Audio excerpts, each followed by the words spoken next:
ರಾಜ್ಯದಲ್ಲಿ SSLC ಫಲಿತಾಂಶ ಪ್ರಕಟಗೊಂಡಿದೆ. ಮೈಸೂರಿನ ಮರಿಮಲ್ಲಪ್ಪ ಶಾಲೆಯ ಧನುಷ್ ಎಂಬ ವಿದ್ಯಾರ್ಥಿ ಈಗಾಗಲೇ ರಾಜ್ಯಕ್ಕೆ ಮೊದಲ ಸ್ಥಾನ ತೆಗೆದುಕೊಂಡಿದ್ದಾರೆ. 625ಕ್ಕೆ 625 ಅಂಕವನ್ನು ಪಡೆದುಕೊಂಡಿದ್ದಾರೆ. ಈಗಾಗಲೇ ಸಹಜವಾಗಿಯೇ ಧನುಷ್ ಅವರ ಕುಟುಂಬಸ್ಥರಲ್ಲೂ ಕೂಡ ಸಾಕಷ್ಟು ಸಂತಸ ಮನೆ ಮಾಡಿದೆ. ನಮ್ಮ ಜೊತೆಗೆ ಮಾತಾಡೋದಕ್ಕೆ ಧನುಷ್ ಮತ್ತು ಅವರ ಕುಟುಂಬಸ್ಥರ ಜೊತೆಗೆ ಈ ಶಾಲೆಯ ಶಿಕ್ಷಕರು ಎಲ್ಲರೂ ಕೂಡ ಇದ್ದಾರೆ. ಅವರು ಕೂಡ ಒಬ್ಬೊಬ್ಬರಾಗಲೇ ಮಾತಾಡಿಸ್ತಾ ಹೋಗ್ತೀನಿ. ಮೊದಲಿಗೆ Dhanush, congratulations. Thank you sir, thank you very much. ಯಾವ ರೀತಿ ಪ್ರಿಪ್ರೇಷನ್ ಮಾಡ್ತಾ ಇದ್ರಿ ಅಂತ? ಅದೇ ಸ್ಟಾರ್ಟಿಂಗಿಂದ ಏನು ಬರ್ಡನ್ ತಗೊಳ್ದೆ ಮಾಮೂಲಿ ಓದ್ತಾ ಇದ್ದೆ. ಆಮೇಲೆ ಮಿಡ್ ಟರ್ಮ್ ಎಕ್ಸಾಮ್ ಆದಮೇಲೆ ಪ್ರಿಪ್ರೇಟ್ರಿ ಎಲ್ಲ ಶುರು ಆಯಿತು. ಆವಾಗ ಒಂದು ಸ್ಟಡಿ ಟೈಮ್ ಟೇಬಲ್ ಥರ ಹಾಕೊಂಡು ಕಾನ್ಸಂಟ್ರೇಷನಿಂದ ಡೈಲಿ ಒಂದು 2 hours ಓದ್ತಾ ಇದ್ದೆ. ಓಕೆ, ಅಂದರೆ ಎಕ್ಸ್ಪೆಕ್ಟ್ ಮಾಡಿದ್ರೆ ಇಷ್ಟು ಬರುತ್ತೆ, ಔಟ್ ಆಫ್ ಔಟ್ ಬರುತ್ತೆ ಅಂತ? ಫಸ್ಟು ಎಕ್ಸಾಮ್ ಬರೋಕ್ಕಿಂತ ಮುಂಚೆ ಸ್ವಲ್ಪ ಭಯ ಇತ್ತು, ಹೆಂಗಿರುತ್ತೆ ಫಸ್ಟ್ ಟೈಮ್ ಅಲ್ವಾ ಬರೀತಾರೆ, ಬೇರೆ ಕಾಲೇಜ್ಗೆ ಹೋಗ್ಬಿಟ್ಟು ಇದಕ್ಕೆ ಬರೆಯೋದು. ಆಮೇಲೆ ಹೋಗ್ತಾ ಹೋಗ್ತಾ ಈಸಿನೇ, ಪರವಾಗಿಲ್ಲ ಈಸಿನೇ ಇದೆ, ಅಷ್ಟೊಂದು ಕಷ್ಟ ಏನಿಲ್ಲ ಅಂದ್ಬಿಟ್ಟು ಆಮೇಲೆ ಬರೆದಾದ್ಮೇಲೆ ಎಕ್ಸ್ಪೆಕ್ಟ್ ಮಾಡಿದ್ದೆ. ಸಹಜವಾಗಿ SSLC ಅಂದರೆ ಪ್ರಮುಖ ಘಟ್ಟ. ಸೊ ಪ್ರಿಪ್ರೇಷನ್ಸ್ ಯಾವ ರೀತಿ ಇರ್ತಿತ್ತು? ಅಂದರೆ ಎಷ್ಟು ಗಂಟೆ ವರ್ಕೌಟ್ ಮಾಡ್ತಾ ಇದ್ರಿ ಪರೀಕ್ಷೆಗೋಸ್ಕರ ಅಂತ? ಅದೇ ಫಸ್ಟು ಸ್ಟಾರ್ಟಿಂಗಲ್ಲಿ ಮಂತ್ಲಿ ಟೆಸ್ಟು ಎಲ್ಲ ಆದಾಗ ಮಾಮೂಲಿ ಟೆಸ್ಟ್ಗೆ ಒಂದೆರಡು 2 ವೀಕ್ಸ್ ಇದೆ, 3 ವೀಕ್ಸ್ ಇದೆ ಅಂದಾಗ ಎಲ್ಲ ಸ್ಕೂಲಲ್ಲೇ ಎಲ್ಲ ಪ್ರಿಪ್ರೇಷನ್ ಮಾಡಿಸ್ತಾಯಿದ್ರು. ಜಾಸ್ತಿ ಮನೇಲೇನು ಓದ್ತಿರ್ಲಿಲ್ಲ, ಸ್ಕೂಲಲ್ಲೇ ಎಲ್ಲ ಮುಗಿತಿತ್ತು. ಆಮೇಲೆ ಮಿಡ್ ಟರ್ಮ್ ಎಲ್ಲ ಆಯಿತು. ಆಮೇಲೆ ಪ್ರಿಪ್ರೇಟ್ರಿ ಶುರು ಆದಾಗ ಮನೇಲೂ ಓದಿ ಅಂತ ಅಂದಿದ್ರು, ಟೀಚರ್ಸ್ ಎಲ್ಲ ಹೇಳಿದರು. ಹಂಗೆ ಕೋಚಿಂಗ್ ಸೆಂಟರ್ MMCಗೆ ಸೇರ್ಕೊಂಡಿದ್ದೆ. ಅಲ್ಲೂ ವೀಕ್ಲಿ ಟೆಸ್ಟ್ ಮಾಡ್ತಾಯಿದ್ರು. ಸ್ಪೆಷಲ್ ಬೇರೆ ಬೇರೆ ಕಡೆಯಿಂದ ರಿಸೋರ್ಸ್ ಪರ್ಸನ್ ಎಲ್ಲ ಕರೆಸ್ತಿದ್ರು, ಅಲ್ಲೂ ಹೇಳ್ಕೊಡ್ತಾಯಿದ್ರು. ಹಂಗೇ ಪ್ರತಿ ವೀಕ್ಲಿ ಟೆಸ್ಟ್ ಮಾಡಿದಾಗ ಅಲ್ಲಿ ಗೈಡೆನ್ಸ್ ಕೊಡೋದು, ಟಿಪ್ಸ್ ಕೊಡೋದು ಅದೆಲ್ಲ ಮಾಡ್ತಾಯಿದ್ರು. ಆಮೇಲೆ ಹೋಗ್ತಾ ಸ್ಟಡಿ ಟೈಮ್ ಟೇಬಲ್ ಥರ ಹಾಕ್ಕೊಳ್ಳಿ, ನಿಮ್ಗೆ ಹೆಲ್ಪ್ ಆಗುತ್ತೆ, ಆವಾಗ ಈಸಿಯಾಗಿ ಓದ್ಕೋಬೋದು, ಎಲ್ಲ ಟೈಮ್ ಮ್ಯಾನೇಜ್ಮೆಂಟ್ ಮಾಡ್ಕೋಬೋದು ಅಂತ ಹೇಳಿದರು. ಹಂಗೇ ಅದೇ ಥರನೇ ನಾನು ಮಾಡಿಕೊಂಡು ಡೈಲಿ 1-2 hours ಓದ್ತಾ ಒಂದೊಂದು ದಿನ ಒಂದೊಂದು ಸಬ್ಜೆಕ್ಟ್ ಹಂಗಾಗುತ್ತೆ. ನೆಕ್ಸ್ಟ್ ಏನಾಗಬೇಕು ಅಂತಂದರೆ ನೆಕ್ಸ್ಟ್ ಯಾವ ತೊಗೋಬೇಕು ಅಂದ್ಕೊಂಡಿದ್ದೀರಾ? ಮುಂದೆ ಯಾವ್ಯಾವ ಸಬ್ಜೆಕ್ಟಲ್ಲಿ ಅಂದರೆ ನೆಕ್ಸ್ಟ್ ನಿಮ್ಮ ಪ್ರಿಪ್ರೇಷನ್ ಹೇಗಿದೆ ಅಂತ? ಅದೇ ನೆಕ್ಸ್ಟು PCMB ತೊಗೊಳ್ಳೋಣ ಅಂತ ಅಂದ್ಕೊಂಡಿದ್ದೀನಿ. PCMB ತೊಗೊಂಡು ನೀಟ್ ಬರೆಯೋಣ ಅಂತ ನಂದು. ಅಮ್ಮ, ನಿಮ್ಗೆ ಎಷ್ಟು ಖುಷಿ ಆಗ್ತಾಯಿದೆ? ಯಾಕೆಂದರೆ ಮಗ ಔಟ್ ಆಫ್ ಔಟ್ ತೆಗೆದಿದ್ದಾರೆ, ರಾಜ್ಯಕ್ಕೆ ಮೊದಲ ಸ್ಥಾನ ತೆಗೆದುಕೊಂಡಿರುವಂಥದ್ದು, ಅದೆಷ್ಟು ಖುಷಿ ಆಗ್ತಾಯಿದೆ? ತುಂಬ ಖುಷಿ ಆಗ್ತಾಯಿದೆ. ಎಕ್ಸೈಟ್ಮೆಂಟ್ ಇತ್ತು, ಒಂದು ಸ್ವಲ್ಪ ಹಂಗೆ ಭಯನೂ ಇತ್ತು. ಒಂದು ಸ್ವಲ್ಪ ಹೆಲ್ತ್ ಇಶ್ಯೂಸಿಂದ ಏನು ಮಾಡಿಬಿಡ್ತು ನಾವು, ಸೈನ್ಸಲ್ಲಿ ಏನಾಗುತ್ತೋ ಅನ್ನೋ ಭಯ ಇತ್ತು. ಆದರೆ ಫುಲ್ ಔಟ್ ಆಫ್ ಔಟ್ ಬಂದಿದ ತಕ್ಷಣ ತುಂಬ ಖುಷಿ ಆಯಿತು. ಅಷ್ಟು ನೋವಲ್ಲೂ ಅಷ್ಟು ಹುಷಾರು ಇದ್ದಾಗಲೂ ಚೆನ್ನಾಗಿ ಬರ್ದಿದ್ದಲ್ಲ ಅನ್ನೋದು ಖುಷಿ ಆಯಿತು. ಅಷ್ಟೇ ಸರ್, ಏನಿಲ್ಲ. SSLC ಅನ್ನೋದು ವಿದ್ಯಾರ್ಥಿಗಳಿಗೆ ಅದರಲ್ಲೂ ಕೂಡ ಪ್ರಮುಖ ಘಟ್ಟ. ಪೋಷಕರಿಗಂತೂ ಈ ಘಟ್ಟದಲ್ಲ ದಾಟಿಸೋದು ಭಾಳ ಪ್ರಮುಖತೆ ವಹಿಸುತ್ತೆ. ಸೊ ನೀವು ಯಾವ ರೀತಿ ಅವರಿಗೆ ಓದ್ಕೊಳ್ಳೋ ವಿಚಾರದಲ್ಲಿ ಸಲಹೆ ಕೊಡ್ತಾ ಇದ್ರಿ ಅಂತ? ಹೇಳ್ತಾ ಇದ್ದೆ, ನನ್ನ ಮನೇಲಿ ತುಂಬ ಜಾಸ್ತಿ ಮೊಬೈಲ್ ಎಲ್ಲ ಯೂಸ್ ಮಾಡಿ, TV ಇರಲಿಲ್ಲ ನಮ್ಮ ಮನೇಲಿ. ಮೊಬೈಲ್ನ ಸ್ವಲ್ಪ ನೋಡೋದು ಜಾಸ್ತಿ ಇತ್ತು. ಆಮೇಲೆ ಕಡಿಮೆ ಮಾಡ್ಕೊ, ಹಿಂಗೆ ಎಕ್ಸಾಮ್ ಆದಮೇಲೆ ಇನ್ನು ಎಷ್ಟು ಬೇಕಾದ್ರೆ ನೋಡ್ಬೋದು, ಇವಾಗ ಕಾನ್ಸಂಟ್ರೇಟ್ ಮಾಡು ಅಂದಾಗ ಹಂಗೆ ಮಾಡ್ತಾ ಇದ್ದ. ಹಂಗೆ ಓದ್ಕೋತಾ ಇದ್ದ. 7 ಸ್ಟಾರ್ಟ್ ಮಾಡಿದ್ರೆ ಅಪ್ ಟು 11ವರೆಗೂ ಓದ್ಕೋತಾ ಇದ್ದ.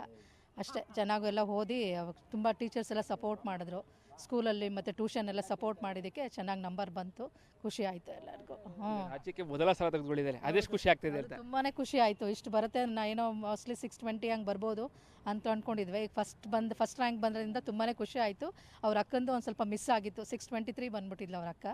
ಇವಾಗ ಇವಂದು 625 ಬಂತಲ್ಲ, ಅವಳದು ಫುಲ್ಫಿಲ್ ಇಲ್ಲ ಆಯಿತು ಅಂತ ಖುಷಿ ಪಟ್ಟಿದ್ದೀನಿ ಅಷ್ಟೇ. ಓಕೆ ಸರ್, ನಿಮಗೆ ಎಷ್ಟು ಖುಷಿ ಆಗ್ತಿದೆ ಸರ್ ಆ್ಯಸ್ ಎ ಪೇರೆಂಟ್? ತುಂಬ ಸಂತೋಷ.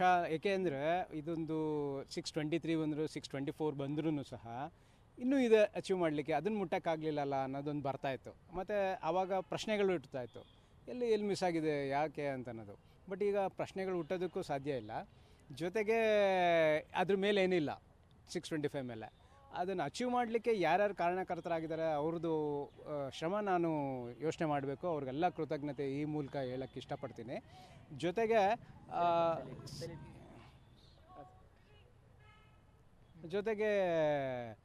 ಅವನು ಈ ಸಂದರ್ಭದಲ್ಲಿ ಒಂದು ವಿಷಯ ಹೇಳಬೇಕಂದ್ರೆ, ಅವನು ಹೇಳಿದಾಗೆ ಡೇ 1ಇಂದ ಆ ದಿನದ್ದು ಆ ಸಬ್ಜೆಕ್ಟ್ ಮಾಡ್ಕೊಂಡು ಬಂದಿದ್ದರಿಂದ ಮಾಡಿದ್ದಾನೆ. ಮತ್ತು ನಾವು ಯಾವುದೇ ಸಂದರ್ಭದಲ್ಲೂ ಸಹ ರೊಟೀನ್ ವರ್ಕ್ನು ಬಿಡ್ತಾ ಇರಲಿಲ್ಲ. ಅಂದರೆ ಲೈಕ್ ಒಟ್ಟಿಗೆ ಕೂತ್ಕೊಂಡು ಊಟ ಮಾಡ್ತಿದ್ವಿ. ಆಫ್ಟರ್ ಎಕ್ಸಾಮ್ ಅಂತ ಅವ್ನು ಸಪ್ರೇಟಾಗಿ ಬೇರೆ ಟೈಮ್ ಟೇಬಲ್ ಕೊಟ್ಟು ಊಟ ಆಗ್ತಿರ್ಲಿಲ್ಲ. ನಾವು ಡ್ಯೂಟಿ ಮುಗಿಸ್ಕೊಂಬಂದಾಗ ಅವನು ಕೂತ್ಕೊಂಡು ಎಲ್ಲ ಒಟ್ಟಿಗೆ 4 ಜನ ನಾವು ಮಾಡ್ತಾಯಿದ್ವಿ. ಆಫ್ಟರ್ವರ್ಡ್ಸ್ ಒಂದೇ ಒಂದು ಸಂದರ್ಭದಲ್ಲಿ ನಮಗೆ ಒಂದು ಸ್ವಲ್ಪ ಹೆದರಿಕೆ ಆಗಿದ್ದು, ಅವನು ಅಚೀವ್ ಮಾಡೋಕ್ಕಾಗಲ್ಲ ಅನಿಸಿದ್ದು. ಅಂದರೆ ಅವನೊಂದು ಎಕ್ಸಾಮ್ ಹಿಂದಿನ ದಿನ ಹೆಲ್ತ್ ಇಶ್ಯೂಯಿಂದ ಪ್ರಾಬ್ಲಮ್ ಆಗಿತ್ತು. ಆ ಸಂದರ್ಭದಲ್ಲಿ ಸಾಕಷ್ಟು ಎಲ್ಲರೂ ಸಪೋರ್ಟ್ ಮಾಡಿದ್ರು. ಅವತ್ತಿನ ದಿನ ಜಸ್ಟ್ ಅಟೆಂಡ್ ಮಾಡ್ತಾನೆ, ಅದರಿಂದ ಬಹುಶಃ ಮೇ ಬಿ ಈ ಕಾಂಟ್ ಅಚೀವ್ ಫುಲ್ ಟಾರ್ಗೆಟ್ ಅಂತಿದ್ವಿ. ಬಟ್ ಇವತ್ತಿನ ಬೆಳಗ್ಗೆ ಆ ನ್ಯೂಸಲ್ಲಿ ಬರ್ತಾಯಿದ್ರೆ ಧನುಷ್ ಮರಿಮಲ್ಲಪ್ಪಸ್ ಅಂತಂದರೆ ಇನ್ನೊಬ್ಬ ಧನುಷ್ ಇದನೋ ಅನ್ನೋ ಥರನೂ ಬಂದ್ಬಿಡ್ತು. ಬಿಕಾಸ್ ಇದ್ದಾರೆ ಅವ್ರ ಕ್ಲಾಸಲ್ಲಿ 3 ಜನ ಧನುಷ್ಗಳು. ಧನುಷ್ ಶಿವಕುಮಾರ್ ಅಂದರೆ ಇವನೊಬ್ಬನೇ. ಫೈನಲಿ ಸ್ಕೂಲಿಂದ ಫೋನ್ ಬಂದಾಗಲೇ ಮತ್ತು ನಿಮ್ಮ ಈ ಥರ ಬರ್ತೀವಿ ಹಂಗೆ ಅವಾಗಲೇ ನಮಗೂ ಒಂದು ಎಸ್ ಕನ್ಫರ್ಮ್ ಈಸ್ ಅಚೀವ್ಡ್ ಅಂತ. ಸೊ ಇಟ್ಸ್ ವೆರಿ ಖುಷಿ ನೆಕ್ಸ್ಟ್ ಏನು ಮಾಡಿಸ್ಬೇಕಿದ್ರೆ ಸರ್ ನಿಮ್ಮ ಆಸೆ ಇರುತ್ತೆ, ಯಾಕಂದರೆ ಮಗಂದೊಂದು ಆಸೆ ನಿಮ್ದೊಂದು ಆಸೆ ಇರುತ್ತೆ. ನನಗೆ ಫ್ರ್ಯಾಂಕಾಗಿ ಹೇಳಬೇಕು ಅಂದರೆ ನನ್ನ ದೊಡ್ಡ ಮಗಳು ಆ್ಯಕ್ಚುಲಾಗಿ ಮಾಡ್ತಾ ಇದ್ದಾಳೆ UPSC, ಅವಳು ಇಂಜಿನಿಯರಿಂಗ್ ಸೈನ್ಸಲ್ಲೂ ಟಾಪರ್ ಆದಳು. ಐ ಮೀನ್ PUCನಲ್ಲಿ she has got computer science engineer ಇದರಲ್ಲಿ ಮಾಡ್ತಾ ಇದ್ದಾಳೆ, NI ಫಸ್ಟ್ ಇಯರ್ ಮಾಡ್ತಾ ಇದ್ದಾಳೆ. ಅವಳದೊಂದು UPSC ಮಾಡಬೇಕು ಅಂತ ಅವಳೊಂದು ಟಾರ್ಗೆಟ್ ಇಟ್ಕೊಂಡಿದ್ದಾಳೆ. UPSC ಮೀನ್ಸ್ IAS ಇದರಲ್ಲಿ ಮಾಡಬೇಕು, ಸಿವಿಲ್ ಸರ್ವಿಸ್ ಎಕ್ಸಾಮಿನೇಷನ್ಸು. ಬೇಸಿಕಲಿ ನಾನು ಇಂಜಿನಿಯರೇ, bachelor of engineering instrumentation technology. ನಾನು ಆ್ಯಕ್ಚುಲಾಗಿ ಪ್ರಿಲಿಮ್ಸ್ನ ಪಾಸ್ ಮಾಡಿ ನಾನು ಸೆಕೆಂಡ್ರಿ ಹೋಗ್ಲಿಕ್ಕೆ ಆಗಲಿಲ್ಲ.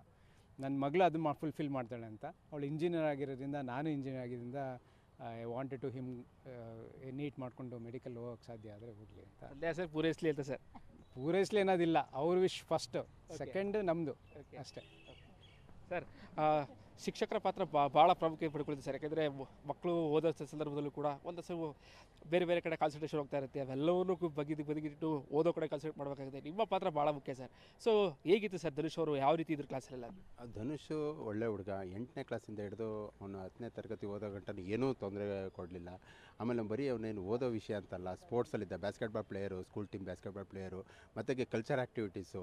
ಇವ್ರದ್ದು ಒಂದು ಟೀಮ್ ಇತ್ತು. ಆ ಟೀಮು ಎಲ್ಲ ಮಕ್ಕಳು ಒಳ್ಳೆ ಮಾರ್ಕ್ಸ್ ತೆಗೆದಿದ್ದಾರೆ. ಅವರೆಲ್ಲರೂ ಸ್ಪೋರ್ಟ್ಸಲ್ಲೂ ಇದ್ದರು, ಅವರು ಕಲ್ಚರ್ ಆ್ಯಕ್ಟಿವಿಟೀಸಲ್ಲೂ ಇದ್ದರು, ಸ್ಕೂಲಲ್ಲಿ ಎಲ್ಲ ಆ್ಯಕ್ಟಿವ್ ಆಗಿದ್ದರು. ಆಮೇಲೆ ಬೇರೆ ಮಕ್ಕಳುಗಳ ಥರ ಅಲ್ಲ, ಇವರು ಖುಷಿಯಾಗಿ ಶಾಲೆನ ಎಂಜಾಯ್ ಮಾಡಿದ್ರು. ಅದು ಆ ಮಾರ್ಕ್ಸ್ ತೆಗೆಯೋದಕ್ಕೆ ಅವ್ರಿಗೆ ಅನುಕೂಲ ಆಯಿತು. ಅವರಲ್ಲೇ ಕಾಂಪಿಟೇಷನ್ ಇತ್ತು. ಮಗು ಇದ್ರೆ ಧನುಷ್ ಅಂತ ಹುಡುಗ ಇರಬೇಕು ಅಂತ ನಮಗೆ ಖುಷಿ ಆಗುತ್ತೆ ಅವನ ವಿಷಯದಲ್ಲಿ ಹೇಳೋಕ್ಕೆ. ಅವನು 8th ಸ್ಟ್ಯಾಂಡರ್ಡಿಂದ ಹಿಡಿದು 10th ಸ್ಟ್ಯಾಂಡರ್ಡ್ವರೆಗೆ ಟೆಸ್ಟಲ್ಲಿ ಇದುವರೆಗೆ ಯಾರಿಗೂ ಒಂದು ಮಾರ್ಕ್ಸು ಬಿಟ್ಕೊಟ್ಟಿಲ್ಲ. ಆವಾಗಲೇ ನಮಗೆ ಕಾನ್ಫಿಡೆನ್ಸ್ ಇತ್ತು. ಯಾಕಂದರೆ ಇವ್ರ ಅಕ್ಕ 623 ತೆಗೆದಿದ್ಲು. ಆಮೇಲೆ 591 93 ತೆಗೆದಿದ್ಲು ಸೆಕೆಂಡ್ PUCಲಿ. ಅವಳು ಬುದ್ಧಿವಂತೆ, ಇವಳು ಬುದ್ಧಿವಂತ. ಇವನು 625ಕ್ಕೆ 625 ತೆಗಿತಾನೆ ಅಂತ ನನಗೆ ಕಾನ್ಫಿಡೆನ್ಸ್ ಇತ್ತು. ಮರಿಮಲ್ಲಪ್ಪ ಶಾಲೆ ಟೀಚರ್ಸು ಭಾರಿ ಖುಷಿ ಆಗ್ತಾಯಿದೆ. ಯಾಕಂದರೆ ನಮಗೆ ಇದು 2ನೇ ಸರಿ. ಒಂದು ಸರಿ ಚಾರುಕೀರ್ತಿ ಅಂತ 625ಕ್ಕೆ 625 ತೆಗೆದ್ಲು. ಆಮೇಲೆ ಇವನು ಬಂದಿದ್ದಾರೆ. ನಿಜವಾಗ್ಲೂ ನಾವು ಎಲ್ಲೋ ಒಂದು ಲಾಸ್ಟ್ ಟೈಮ್ ಎಲ್ಲ ಒಂದೊಂದು ಮಾರ್ಕ್ಸಲ್ಲಿ ಕಳ್ಕೊಂಬಿಟ್ಟಿದ್ವಿ ಮಾರ್ಕ್ಸ್ನ. ಈ ವರ್ಷ ನಾವು ಭಾರಿ ಖುಷಿ ಆಗ್ತಾಯಿದೆ, ಸಂತೋಷ ಆಗ್ತಾಯಿದೆ ಧನುಷ್ ಬಗ್ಗೆ. Thank you very much. ಒಳ್ಳೆಯದಾಗಲಿ. ಇದಿಷ್ಟು ಧನುಷ್ ಅವರ ಪೋಷಕರು, ಧನುಷ್ ಮತ್ತು ಈ ಶಾಲೆಯ ಶಿಕ್ಷಕರ ಮಾತುಗಳು ಸಾಕಷ್ಟು ಖುಷಿಯನ್ನು ವ್ಯಕ್ತಪಡಿಸ್ತಾ ಇದ್ದಾರೆ. ಸಹಜವಾಗಿಯೇ ರಾಜ್ಯಕ್ಕೆ ಮೊದಲ ಸ್ಥಾನ ಬಂದಿರುವಂಥ ಜೊತೆಗೆ ಮುಂದೆ ಯಾವ್ಯಾವ ರೀತಿಯಾಗಿ ಹೋಗಬೇಕು ಅವರ ಕನಸುಗಳು ಕೂಡ ಈಗಾಗಲೇ ರಿಪಬ್ಲಿಕ್ ಕನ್ನಡದ ಜೊತೆ ಮನೆ ಬಿಚ್ಚಿ ಮಾತಾಡಿದ್ದಾರೆ. ಸೊ ಹೀಗಾಗಿ ಆಲ್ ದ ಬೆಸ್ಟ್ ಅಂತ ಧನುಷ್ ಅವ್ರಿಗೂ ಕೂಡ ಹೇಳ್ತಾ, ಈಗಾಗಲೇ ಸಾಕಷ್ಟು ಜನರು ಕೂಡ ಈ ಒಂದು ಪರೀಕ್ಷೆಯಲ್ಲಿ ಪಾಸ್ ಆಗಿದ್ದಾರೆ. ಧನುಷ್ ಅವರು ಕೂಡ ಒಳ್ಳೆಯ ಮಾರ್ಕ್ಸನ್ನು ತೆಗೆದುವ ಮೂಲಕವಾಗಿ ರಾಜ್ಯಕ್ಕೆ ಪ್ರಥಮ ಸ್ಥಾನವನ್ನು ತೆಗೆದುಕೊಂಡಿರುವಂಥದ್ದು. ಕ್ಯಾಮರಾ ಪರ್ಸನ್ ಸಜಿ ಜೊತೆಗೆ ವಿನೋದ್ ಪಡೋರ, ರಿಪಬ್ಲಿಕ್ ಕನ್ನಡ, ಮೈಸೂರು. ರಾಜ್ಯದಲ್ಲಿ SSLC ಫಲಿತಾಂಶ ಪ್ರಕಟಗೊಂಡಿದೆ. ಮೈಸೂರಿನ ಮರಿಮಲ್ಲಪ್ಪ ಶಾಲೆಯ ಧನುಷ್ ಎಂಬ ವಿದ್ಯಾರ್ಥಿ ಈಗಾಗಲೇ ರಾಜ್ಯಕ್ಕೆ ಮೊದಲ ಸ್ಥಾನ ತೆಗೆದುಕೊಂಡಿದ್ದಾರೆ. 625ಕ್ಕೆ 625 ಅಂಕವನ್ನು ಪಡೆದುಕೊಂಡಿದ್ದಾರೆ. ಈಗಾಗಲೇ ಸಹಜವಾಗಿಯೇ ಧನುಷ್ ಅವರ ಕುಟುಂಬಸ್ಥರು ಕೂಡ ಸಾಕಷ್ಟು ಸಂತಸ ಮನೆ ಮಾಡಿದೆ. ನಮ್ಮ ಜೊತೆಗೆ ಮಾತಾಡೋದಕ್ಕೆ ಧನುಷ್ ಜೊತೆ ಅವರ ಕುಟುಂಬಸ್ಥರ ಜೊತೆಗೆ ಈ ಶಾಲೆಯ ಶಿಕ್ಷಕರು ಎಲ್ಲರೂ ಕೂಡ ಇದ್ದಾರೆ. ಅವರು ಕೂಡ ಒಬ್ಬೊಬ್ಬರಾಗಲೇ ಮಾತಾಡಿಸ್ತಾ ಹೋಗ್ತೀನಿ. ಮೊದಲಿಗೆ Dhanush, congratulations. Thank you sir, thank you very much. ಯಾವ ರೀತಿ ಪ್ರಿಪ್ರೇಷನ್ ಮಾಡ್ತಾ ಇದ್ರಿ ಅಂತ? ಅದೇ ಸ್ಟಾರ್ಟಿಂಗಿಂದ ಏನು ಬರ್ಡನ್ ತಗೊಳ್ದೆ, ಮಾಮೂಲಿ ಓದ್ತಾ ಇದ್ದೆ. ಆಮೇಲೆ ಮಿಡ್ ಟರ್ಮ್ ಎಕ್ಸಾಮ್ ಆದಮೇಲೆ ಪ್ರಿಪ್ರೇಟ್ರಿ ಎಲ್ಲ ಶುರು ಆಯಿತು. ಆವಾಗ ಒಂದು ಸ್ಟಡಿ ಟೈಮ್ ಟೇಬಲ್ ಥರ ಹಾಕೊಂಡು ಕಾನ್ಸಂಟ್ರೇಷನಿಂದ ಡೈಲಿ ಒಂದು 2 hours ಓದ್ತಾ ಇದ್ದೆ. ಅಂದರೆ ಎಕ್ಸ್ಪೆಕ್ಟ್ ಮಾಡಿದ್ರೆ ಇಷ್ಟು ಬರುತ್ತೆ, ಔಟ್ ಆಫ್ ಔಟ್ ಬರುತ್ತೆ ಅಂತ? ಫಸ್ಟು ಎಕ್ಸಾಮ್ ಬರೋಕ್ಕಿಂತ ಮುಂಚೆ ಸ್ವಲ್ಪ ಭಯ ಇತ್ತು, ಹೆಂಗಿರುತ್ತೆ ಫಸ್ಟ್ ಟೈಮ್ ಅಲ್ವಾ ಬರೀತಾರೆ, ಬೇರೆ ಕಾಲೇಜ್ಗೆ ಹೋಗ್ಬಿಟ್ಟು ಇದಕ್ಕೆ ಬರೆಯೋದು. ಆಮೇಲೆ ಹೋಗ್ತಾ ಹೋಗ್ತಾ ಈಸಿನೇ, ಪರವಾಗಿಲ್ಲ ಈಸಿನೇ ಇದೆ, ಅಷ್ಟೊಂದು ಕಷ್ಟ ಏನಿಲ್ಲ ಅಂದ್ಬಿಟ್ಟು ಆಮೇಲೆ ಬರೆದಾದ್ಮೇಲೆ ಎಕ್ಸ್ಪೆಕ್ಟ್ ಮಾಡಿದ್ದೆ. ಯಾಕಂದರೆ ಸಹಜವಾಗಿ SSLC ಅಂದರೆ ಪ್ರಮುಖ ಘಟ್ಟ. ಸೊ ಪ್ರಿಪ್ರೇಷನ್ಸ್ ಯಾವ ರೀತಿ ಇರ್ತಿತ್ತು? ಅಂದರೆ ಎಷ್ಟು ಗಂಟೆ ವರ್ಕೌಟ್ ಮಾಡ್ತಾಯಿದ್ರಿ ಪರೀಕ್ಷೆಗೋಸ್ಕರ ಅಂತ? ಅದೇ ಫಸ್ಟು ಸ್ಟಾರ್ಟಿಂಗಲ್ಲಿ ಮಂತ್ಲಿ ಟೆಸ್ಟು ಎಲ್ಲ ಆದಾಗ ಮಾಮೂಲಿ ಟೆಸ್ಟ್ಗೆ ಒಂದೆರಡು 2 weeks ಇದೆ, 3 weeks ಇದೆ ಅಂದಾಗ ಎಲ್ಲ ಸ್ಕೂಲಲ್ಲೇ ಎಲ್ಲ ಪ್ರಿಪ್ರೇಷನ್ ಮಾಡಿಸ್ತಾಯಿದ್ರು. ಜಾಸ್ತಿ ಮನೇಲೇನು ಓದ್ತಿರ್ಲಿಲ್ಲ, ಸ್ಕೂಲಲ್ಲೇ ಎಲ್ಲ ಮುಗಿತಿತ್ತು.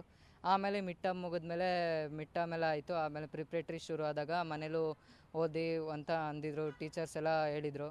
ಹಂಗೆ ಕೋಚಿಂಗ್ ಸೆಂಟರ್ MMCಗೆ ಸೇರ್ಕೊಂಡಿದ್ದೆ. ಅಲ್ಲೂ ವೀಕ್ಲಿ ಟೆಸ್ಟ್ ಮಾಡ್ತಾಯಿದ್ರು. ಸ್ಪೆಷಲ್ ಬೇರೆ ಬೇರೆ ಕಡೆಯಿಂದ ರಿಸೋರ್ಸ್ ಪರ್ಸನ್ ಎಲ್ಲ ಕರೆಸ್ತಿದ್ರು, ಅಲ್ಲೂ ಹೇಳ್ಕೊಡ್ತಾಯಿದ್ರು. ಹಂಗೇ ಪ್ರತಿ ವೀಕ್ಲಿ ಟೆಸ್ಟ್ ಮಾಡಿದಾಗ ಅಲ್ಲಿ ಗೈಡೆನ್ಸ್ ಕೊಡೋದು, ಟಿಪ್ಸ್ ಕೊಡೋದು ಅದೆಲ್ಲ ಮಾಡ್ತಾಯಿದ್ರು. ಆಮೇಲೆ ಹೋಗ್ತಾ ಸ್ಟಡಿ ಟೈಮ್ ಟೇಬಲ್ ಥರ ಹಾಕ್ಕೊಳ್ಳಿ, ನಿಮ್ಗೆ ಹೆಲ್ಪ್ ಆಗುತ್ತೆ, ಆವಾಗ ಈಸಿಯಾಗಿ ಓದ್ಕೋಬೋದು, ಎಲ್ಲ ಟೈಮ್ ಮ್ಯಾನೇಜ್ಮೆಂಟ್ ಮಾಡ್ಕೋಬೋದು ಅಂತ ಹೇಳಿದರು. ಹಂಗೇ ಅದೇ ಥರನೇ ನಾನು ಮಾಡಿಕೊಂಡು ಡೈಲಿ 1 2 hours ಓದ್ತಾ ಒಂದೊಂದು ದಿನ ಒಂದೊಂದು ಸಬ್ಜೆಕ್ಟ್ ಹಂಗೆ ಆಗುತ್ತೆ. ನೆಕ್ಸ್ಟ್ ಏನಾಗಬೇಕು ಅಂತಂದರೆ ಯಾವ ತೊಗೋಬೇಕು ಅಂದ್ಕೊಂಡಿದ್ದೀರಾ? ಮುಂದೆ ಯಾವ್ಯಾವ ಸಬ್ಜೆಕ್ಟಲ್ಲಿ ಅಂದರೆ ನೆಕ್ಸ್ಟ್ ನಿಮ್ಮ ಪ್ರಿಪ್ರೇಷನ್ ಹೇಗಿದೆ ಅಂತ? ಅದೇ ನೆಕ್ಸ್ಟು PCMB ತಗೊಳ್ಳೋಣ ಅಂತ ಅಂದ್ಕೊಂಡಿದ್ದೀನಿ. PCMB ತಗೊಂಡು ನೀಟ್ ಬರೆಯೋಣ ಅಂತ ನಂದು. ಅಮ್ಮ ನಿಮ್ಗೆ ಎಷ್ಟು ಖುಷಿ ಆಗ್ತಿದೆ? ಯಾಕಂದರೆ ಮಗ ಔಟ್ ಆಫ್ ಔಟ್ ತೆಗೆದಿದ್ದಾರೆ, ರಾಜ್ಯಕ್ಕೆ ಮೊದಲ ಸ್ಥಾನ ತೆಗೆದುಕೊಂಡಿರುವಂಥದ್ದು, ಅದೆಷ್ಟು ಖುಷಿ ಆಗ್ತಾಯಿದೆ? ತುಂಬ ಖುಷಿ ಆಗ್ತಾ ಇದೆ. ಎಕ್ಸೈಟ್ಮೆಂಟ್ ಇತ್ತು, ಒಂದು ಸ್ವಲ್ಪ ಹಂಗೆ ಭಯನೂ ಇತ್ತು. ಹೆಂಗೆ ಒಂದು ಸ್ವಲ್ಪ ಹೆಲ್ತ್ ಇಶ್ಯೂಸಿಂದ ಏನು ಮಾಡಿಬಿಡ್ತಾನೋ, ಸೈನ್ಸಲ್ಲಿ ಏನಾಗುತ್ತೋ ಅನ್ನೋ ಭಯ ಇತ್ತು. ಆದರೆ ಫುಲ್ ಔಟ್ ಆಫ್ ಔಟ್ ಬಂದಿದ ತಕ್ಷಣ ತುಂಬ ಖುಷಿ ಆಯಿತು. ಅಷ್ಟು ನೋವಲ್ಲೂ ಅಷ್ಟು ಹುಷಾರು ಇದ್ದಾಗಲೂ ಚೆನ್ನಾಗಿ ಬರ್ದಿದ್ದಲ್ಲ ಅನ್ನೋದು ಖುಷಿ ಆಯಿತು. ಅಷ್ಟೇ ಸರ್, ಏನಿಲ್ಲ. SLC ಅನ್ನೋದು ವಿದ್ಯಾರ್ಥಿಗಳಿಗೆ ಅದರಲ್ಲೂ ಕೂಡ ಪ್ರಮುಖ ಘಟ್ಟ. ಪೋಷಕರಿಗಂತೂ ಈ ಘಟ್ಟದಲ್ಲ ದಾಟಿಸೋದು ಭಾಳ ಪ್ರಮುಖತೆ ವಹಿಸುತ್ತೆ. ಸೊ ನೀವು ಯಾವ ರೀತಿ ಅವರಿಗೆ ಓದ್ಕೊಳ್ಳೋ ವಿಚಾರದಲ್ಲಿ ಸಲಹೆ ಕೊಡ್ತಾ ಇದ್ದೀರಿ ಅಂತ ಹೇಳ್ತಾ ಇದ್ದೆ. ನನ್ನ ಮನೇಲಿ ತುಂಬ ಜಾಸ್ತಿ ಮೊಬೈಲ್ ಎಲ್ಲ ಯೂಸ್ ಮಾಡಿ, TV ಇರಲಿಲ್ಲ ನಮ್ಮ ಮನೇಲಿ. ಮೊಬೈಲ್ನ ಸ್ವಲ್ಪ ನೋಡೋದು ಜಾಸ್ತಿ ಇತ್ತು. ಆಮೇಲೆ ಕಡಿಮೆ ಮಾಡ್ಕೊ, ಹಿಂಗೆ ಎಕ್ಸಾಮ್ ಆದಮೇಲೆ ಎಷ್ಟು ಬೇಕಾದ್ರೆ ನೋಡ್ಬೋದು, ಇವಾಗ ಕಾನ್ಸಂಟ್ರೇಟ್ ಮಾಡು ಅಂದಾಗ ಹಂಗೆ ಮಾಡ್ತಾ ಇದ್ದ. ಹಂಗೆ ಓದ್ಕೋತಾ ಇದ್ದ. 7 ಸ್ಟಾರ್ಟ್ ಮಾಡಿದ್ರೆ ಅಪ್ ಟು 11ವರೆಗೂ ಓದ್ಕೋತಾ ಇದ್ದ. ಅಷ್ಟೇ, ಚೆನ್ನಾಗೆಲ್ಲ ಓದಿ ಅವಾಗ ತುಂಬ ಟೀಚರ್ಸ್ ಎಲ್ಲ ಸಪೋರ್ಟ್ ಮಾಡಿದ್ರು. ಸ್ಕೂಲಲ್ಲಿ ಮತ್ತು ಟ್ಯೂಷನ್ ಎಲ್ಲ ಸಪೋರ್ಟ್ ಮಾಡಿದ್ದಕ್ಕೆ ಚೆನ್ನಾಗಿ ನಂಬರ್ ಬಂತು. ಖುಷಿ ಆಯಿತು ಎಲ್ಲರಿಗೂ. ರಾಜ್ಯಕ್ಕೆ ಮೊದಲ ಸ್ಥಾನ ತೆಗೆದುಕೊಂಡಿದ್ದಾರೆ, ಅದೆಷ್ಟು ಖುಷಿ ಆಗ್ತಿದೆ ಅಂತ? ತುಂಬಾ ಖುಷಿ ಆಯಿತು. ಇಷ್ಟು ಬರುತ್ತೆ, ಏನೋ ಮೋಸ್ಟ್ಲಿ 620 ಹಂಗೆ ಬರ್ಬೋದು ಅಂತ ಅಂದ್ಕೊಂಡಿದ್ವಿ. ಈಗ ಫಸ್ಟ್ ರ್ಯಾಂಕ್ ಬಂದ್ರಿಂದ ತುಂಬಾ ಖುಷಿ ಆಯಿತು. ಅವ್ರ ಅಕ್ಕಂದು ಒಂದು ಸ್ವಲ್ಪ ಮಿಸ್ ಆಗಿತ್ತು. 623 ಬಂದ್ಬಿಟ್ಟಿದ್ಲು ಅವ್ರ ಅಕ್ಕ. ಇವಾಗ ಇವಂದು 625 ಬಂತಲ್ಲ, ಅವಳದು ಫುಲ್ಫಿಲ್ ಇಲ್ಲ ಆಯಿತು ಅಂತ ಖುಷಿ ಪಟ್ಟಿದ್ದೀನಿ ಅಷ್ಟೇ. ಓಕೆ ಸರ್, ನಿಮಗೆ ಎಷ್ಟು ಖುಷಿ ಆಗ್ತಿದೆ ಸರ್ ಆ್ಯಸ್ ಎ ಪೇರೆಂಟ್? ತುಂಬ ಸಂತೋಷ. ಏಕೆಂದರೆ ಇದೊಂದು 623 ಬಂದರು, 624 ಬಂದ್ರೂ ಸಹ ಇನ್ನೂ ಇದೆ ಅಚೀವ್ ಮಾಡಲಿಕ್ಕೆ, ಅದನ್ನು ಮುಟ್ಟಕ್ಕಾಗಲಿಲ್ಲಲ್ಲ ಅನ್ನೋದೊಂದು ಬರ್ತಾಯಿತ್ತು. ಮತ್ತು ಆವಾಗ ಪ್ರಶ್ನೆಗಳು ಹುಟ್ಟುತ್ತಾಯಿತ್ತು, ಎಲ್ಲಿ ಮಿಸ್ ಆಗಿದೆ, ಯಾಕೆ ಅಂತ ಅನ್ನೋದು.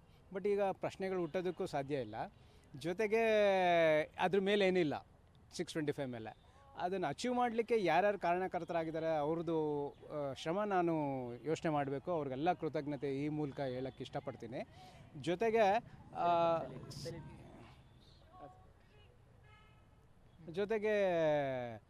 ಅವನು ಈ ಸಂದರ್ಭದಲ್ಲಿ ಒಂದು ವಿಷಯ ಹೇಳಬೇಕಂದ್ರೆ, ಅವನು ಹೇಳಿದಾಗೆ ಡೇ 1ಇಂದ ಆ ದಿನದ್ದು ಆ ಸಬ್ಜೆಕ್ಟ್ ಮಾಡ್ಕೊಂಡು ಬಂದಿದ್ದರಿಂದ ಮಾಡಿದ್ದಾನೆ. ಮತ್ತು ನಾವು ಯಾವುದೇ ಸಂದರ್ಭದಲ್ಲೂ ಸಹ ರೊಟೀನ್ ವರ್ಕ್ನು ಬಿಡ್ತಾ ಇರಲಿಲ್ಲ. ಅಂದರೆ ಲೈಕ್ ಒಟ್ಟಿಗೆ ಕೂತ್ಕೊಂಡು ಊಟ ಮಾಡ್ತಿದ್ವಿ.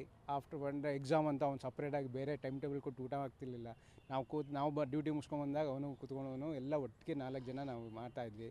ಆಫ್ಟರ್ವರ್ಡ್ಸ್ ಒಂದೇ ಒಂದು ಸಂದರ್ಭದಲ್ಲಿ ನಮಗೆ ಒಂದು ಸ್ವಲ್ಪ ಹೆದರಿಕೆ ಆಗಿದ್ದು, ಅವನು ಅಚೀವ್ ಮಾಡೋಕ್ಕಾಗಲ್ಲ ಅನಿಸಿದ್ದು. ಅಂದರೆ ಅವನೊಂದು ಎಕ್ಸಾಮ್ ಹಿಂದಿನ ದಿನ ಹೆಲ್ತ್ ಇಶ್ಯೂಯಿಂದ ಪ್ರಾಬ್ಲಮ್ ಆಗಿತ್ತು. ಆ ಸಂದರ್ಭದಲ್ಲಿ ಸಾಕಷ್ಟು ಎಲ್ಲರೂ ಸಪೋರ್ಟ್ ಮಾಡಿದ್ರು. ಅವತ್ತಿನ ದಿನ ಜಸ್ಟ್ ಅಟೆಂಡ್ ಮಾಡ್ತಾನೆ, ಅದರಿಂದ ಬಹುಶಃ ಮೇ ಬಿ ಈ ಕಾಂಟ್ ಅಚೀವ್ ಫುಲ್ ಟಾರ್ಗೆಟ್ ಅಂತಿದ್ವಿ. ಬಟ್ ಇವತ್ತಿನ ಬೆಳಗ್ಗೆ ಆ ನ್ಯೂಸಲ್ಲಿ ಬರ್ತಾಯಿದ್ರೆ ಧನುಷ್ ಮರಿಮಲ್ಲಪ್ಪಸ್ ಅಂತಂದರೆ ಇನ್ನೊಬ್ಬ ಧನುಷ್ ಇದನೋ ಅನ್ನೋ ಥರನೂ ಬಂದ್ಬಿಡ್ತು. ಬಿಕಾಸ್ ಇದ್ದಾರೆ ಅವ್ರ ಕ್ಲಾಸಲ್ಲಿ 3 ಜನ ಧನುಷ್ಗಳು. ಧನುಷ್ ಶಿವಕುಮಾರ್ ಅಂದರೆ ಇವನೊಬ್ಬನೇ. ಫೈನಲಿ ಸ್ಕೂಲಿಂದ ಫೋನ್ ಬಂದಾಗಲೇ ಮತ್ತು ನಿಮ್ಮ ಈ ಥರ ಬರ್ತೀವಿ ಹಂಗೆ ಅಂದರೆ ಆವಾಗಲೇ ನಮಗೂ ಒಂದು ಎಸ್ ಕನ್ಫರ್ಮ್ ಈಸ್ ಅಚೀವ್ಡ್ ಅಂತ. ಸೊ ಇಟ್ಸ್ ವೆರಿ ಖುಷಿ. ನೆಕ್ಸ್ಟ್ ಏನು ಮಾಡಿಸ್ಬೇಕಿದ್ರೆ ಸರ್ ನಿಮ್ಮ ಆಸೆ ಇರುತ್ತೆ? ಯಾಕಂದರೆ ಮಗಂದೊಂದು ಆಸೆ, ನಿಮ್ಮದೊಂದು ಆಸೆ ಇರುತ್ತೆ. ನನಗೆ ಫ್ರ್ಯಾಂಕಾಗಿ ಹೇಳಬೇಕು ಅಂದರೆ, ನನ್ನ ದೊಡ್ಡ ಮಗಳು ಆ್ಯಕ್ಚುಲಾಗಿ ಮಾಡ್ತಾ ಇದ್ದಾಳೆ UPSC. ಅವಳು ಇಂಜಿನಿಯರಿಂಗ್ ಸೈನ್ಸಲ್ಲೂ ಟಾಪರ್ ಆದಳು. PUCನಲ್ಲಿ she has got computer science ಇದರಲ್ಲಿ ಮಾಡ್ತಾ ಇದ್ದಾಳೆ. NIನಲ್ಲಿ ಫಸ್ಟ್ ಇಯರ್ ಮಾಡ್ತಾ ಇದ್ದಾಳೆ. ಅವಳದೊಂದು UPSC ಮಾಡಬೇಕು ಅಂತ ಅವಳೊಂದು ಟಾರ್ಗೆಟ್ ಇಟ್ಕೊಂಡಿದ್ದಾಳೆ. UPSC ಮೀನ್ಸ್ IAS ಇದರಲ್ಲಿ ಮಾಡಬೇಕು, ಸಿವಿಲ್ ಸರ್ವಿಸ್ ಎಕ್ಸಾಮಿನೇಷನ್ಸು. ಬೇಸಿಕಲಿ ನಾನು ಇಂಜಿನಿಯರೇ, bachelor of engineering, instrumentation technology. ನಾನು ಆ್ಯಕ್ಚುಲಾಗಿ ಪ್ರಿಲಿಮ್ಸ್ನ ಪಾಸ್ ಮಾಡಿ ನಾನು ಸೆಕೆಂಡ್ರಿ ಹೋಗ್ಲಿಕ್ಕೆ ಆಗಲಿಲ್ಲ. ನನ್ನ ಮಗಳು ಅದು ಫುಲ್ಫಿಲ್ ಮಾಡ್ತಾಳೆ ಅಂತ. ಅವಳು ಇಂಜಿನಿಯರ್ ಆಗಿರೋದ್ರಿಂದ, ನಾನು ಇಂಜಿನಿಯರ್ ಆಗಿರೋದ್ರಿಂದ I wanted to him NEET ಮಾಡಿಕೊಂಡು ಮೆಡಿಕಲ್ ಹೋಗೋಕ್ಕೆ ಸಾಧ್ಯ ಆದರೆ ಹೋಗಲಿ ಅಂತ. ಅದೇ ಸರ್ ಪೂರೈಸಲಿ ಅಂತ ಸರ್? ಪೂರೈಸಲಿ ಅನ್ನೋದಿಲ್ಲ, ಅವ್ರ ವಿಶ್ ಫಸ್ಟು, ಸೆಕೆಂಡ್ ನಮ್ಮದು ಅಷ್ಟೇ. ಸರ್, ಶಿಕ್ಷಕರ ಪಾತ್ರ ಭಾಳ ಪ್ರಾಮುಖ್ಯತೆ ಪಡ್ಕೊಳ್ತೀವಿ ಸರ್. ಯಾಕೆಂದರೆ ಮಕ್ಕಳು ಓದೋ ಸಂದರ್ಭದಲ್ಲೂ ಕೂಡ ಒಂದಷ್ಟು ಬೇರೆ ಬೇರೆ ಕಡೆ ಕಾನ್ಸಂಟ್ರೇಷನ್ ಹೋಗ್ತಾ ಇರುತ್ತೆ. ಅವೆಲ್ಲವನ್ನೂ ಬದಿಗಿಟ್ಟು ಓದೋ ಕಡೆ ಕಾನ್ಸಂಟ್ರೇಟ್ ಮಾಡಬೇಕಾಗುತ್ತೆ. ನಿಮ್ಮ ಪಾತ್ರ ಭಾಳ ಮುಖ್ಯ ಸರ್. ಸೊ ಹೇಗಿತ್ತು ಸರ್ ಧನುಷ್ ಅವರು, ಯಾವ ರೀತಿ ಇದ್ರು ಕ್ಲಾಸಲ್ಲೆಲ್ಲ? ಧನುಷು ಒಳ್ಳೆ ಹುಡುಗ. 8ನೇ ಕ್ಲಾಸಿಂದ ಹಿಡಿದು ಅವನು 10ನೇ ತರಗತಿ ಓದೋ ಗಂಟೆ ಏನೂ ತೊಂದರೆ ಕೊಡಲಿಲ್ಲ. ಆಮೇಲೆ ಬರೀ ಅವನೇನು ಓದೋ ವಿಷಯ ಅಂತಲ್ಲ, ಸ್ಪೋರ್ಟ್ಸಲ್ಲಿದ್ದ, basketball player, school team basketball player, ಮತ್ತು ಕಲ್ಚರ್ ಆ್ಯಕ್ಟಿವಿಟೀಸು. ಇವ್ರದ್ದು ಒಂದು ಟೀಮ್ ಇತ್ತು. ಆ ಟೀಮು ಎಲ್ಲ ಮಕ್ಕಳು ಒಳ್ಳೆ ಮಾರ್ಕ್ಸ್ ತೆಗೆದಿದ್ದಾರೆ. ಅವರೆಲ್ಲರೂ ಸ್ಪೋರ್ಟ್ಸಲ್ಲೂ ಇದ್ದರು, ಅವರು ಕಲ್ಚರ್ ಆ್ಯಕ್ಟಿವಿಟೀಸಲ್ಲೂ ಇದ್ದರು, ಸ್ಕೂಲಲ್ಲಿ ಎಲ್ಲ ಆ್ಯಕ್ಟಿವ್ ಆಗಿದ್ದರು. ಆಮೇಲೆ ಬೇರೆ ಮಕ್ಕಳುಗಳ ಥರ ಅಲ್ಲ, ಇವರು ಖುಷಿಯಾಗಿ ಶಾಲೆನ ಎಂಜಾಯ್ ಮಾಡಿದ್ರು. ಅದು ಮಾರ್ಕ್ಸ್ ತೆಗೆಯೋದಕ್ಕೆ ಅವರಿಗೆ ಅನುಕೂಲ ಆಯಿತು. ಅವರಲ್ಲೇ ಕಾಂಪಿಟೇಷನ್ ಇತ್ತು. ಮಗು ಇದ್ದರೆ ಧನುಷ್ ಅಂತ ಹುಡುಗ ಇರಬೇಕು ಅಂತ ನಮಗೆ ಖುಷಿ ಆಗುತ್ತೆ ಅವನ ವಿಷಯದಲ್ಲಿ ಹೇಳೋಕ್ಕೆ. ಅವನು 8th ಸ್ಟ್ಯಾಂಡರ್ಡಿಂದ ಹಿಡಿದು 10th ಸ್ಟ್ಯಾಂಡರ್ಡ್ವರೆಗೆ ಟೆಸ್ಟಲ್ಲಿ ಇದುವರೆಗೆ ಯಾರಿಗೂ ಒಂದು ಮಾರ್ಕ್ಸು ಬಿಟ್ಕೊಟ್ಟಿಲ್ಲ. ಆವಾಗಲೇ ನಮಗೆ ಕಾನ್ಫಿಡೆನ್ಸ್ ಇತ್ತು. ಯಾಕಂದರೆ ಇವ್ರ ಅಕ್ಕ 623 ತೆಗೆದಿದ್ಲು. ಆಮೇಲೆ 591 93 ತೆಗೆದಿದ್ಲು ಸೆಕೆಂಡ್ PUCಲಿ. ಅವಳು ಬುದ್ಧಿವಂತೆ, ಇವಳು ಬುದ್ಧಿವಂತ. ಇವನು 625ಕ್ಕೆ 625 ತೆಗಿತಾನೆ ಅಂತ ನನಗೆ ಕಾನ್ಫಿಡೆನ್ಸ್ ಇತ್ತು. ಮರಿಮಲ್ಲಪ್ಪ ಶಾಲೆ ಟೀಚರ್ಸು ಭಾರಿ ಖುಷಿ ಆಗ್ತಾಯಿದೆ. ಯಾಕಂದರೆ ನಮಗೆ ಇದು 2ನೇ ಸರಿ. ಒಂದು ಸರಿ ಚಾರುಕೀರ್ತಿ ಅಂತ 625ಕ್ಕೆ 625 ತೆಗೆದ್ಲು, ಆಮೇಲೆ ಇವನು ಬಂದಿದ್ದಾರೆ. ನಿಜವಾಗ್ಲೂ ನಾವು ಎಲ್ಲೋ ಲಾಸ್ಟ್ ಟೈಮ್ ಎಲ್ಲ ಒಂದೊಂದು ಮಾರ್ಕ್ಸಲ್ಲಿ ಕಳ್ಕೊಂಬಿಟ್ಟಿದ್ವಿ ಮಾರ್ಕ್ಸ್ನ. ಈ ವರ್ಷ ನಾವು ಭಾರಿ ಖುಷಿ ಆಗ್ತಾಯಿದೆ, ಸಂತೋಷ ಆಗ್ತಾಯಿದೆ ಧನುಷ್ ಬಗ್ಗೆ. Thank you very much. ಒಳ್ಳೆಯದಾಗಲಿ. ಇದಿಷ್ಟು ಧನುಷ್ ಅವರ ಪೋಷಕರು, ಧನುಷ್ ಮತ್ತು ಈ ಶಾಲೆಯ ಶಿಕ್ಷಕರ ಮಾತುಗಳು. ಸಾಕಷ್ಟು ಖುಷಿಯನ್ನು ವ್ಯಕ್ತಪಡಿಸ್ತಾ ಇದ್ದಾರೆ. ಸಹಜವಾಗಿಯೇ ರಾಜ್ಯಕ್ಕೆ ಮೊದಲ ಸ್ಥಾನ ಬಂದಿರುವಂಥ ಜೊತೆಗೆ ಮುಂದೆ ಯಾವ್ಯಾವ ರೀತಿಯಾಗಿ ಹೋಗಬೇಕು ಅವರ ಕನಸುಗಳು ಕೂಡ ಈಗಾಗಲೇ ರಿಪಬ್ಲಿಕ್ ಕನ್ನಡದ ಜೊತೆ ಮನೆ ಬಿಚ್ಚಿ ಮಾತಾಡಿದ್ದಾರೆ. ಸೊ ಹೀಗಾಗಿ ಆಲ್ ದ ಬೆಸ್ಟ್ ಅಂತ ಧನುಷ್ ಅವ್ರಿಗೂ ಕೂಡ ಹೇಳ್ತಾ, ಈಗಾಗಲೇ ಸಾಕಷ್ಟು ಜನರು ಕೂಡ ಈ ಒಂದು ಪರೀಕ್ಷೆಯಲ್ಲಿ ಪಾಸ್ ಆಗಿದ್ದಾರೆ. ಧನುಷ್ ಅವರು ಕೂಡ ಒಳ್ಳೆಯ ಮಾರ್ಕ್ಸನ್ನು ತೆಗೆದುವ ಮೂಲಕವಾಗಿ ರಾಜ್ಯಕ್ಕೆ ಪ್ರಥಮ ಸ್ಥಾನವನ್ನು ತೆಗೆದುಕೊಂಡಿರುವಂಥದ್ದು. ಕ್ಯಾಮ್ರಾ ಪರ್ಸನ್ ಸಜಿ ಜೊತೆಗೆ ವಿನೋದ್ ಪಡೋರ್, ರಿಪಬ್ಲಿಕ್ ಕನ್ನಡ, ಮೈಸೂರು.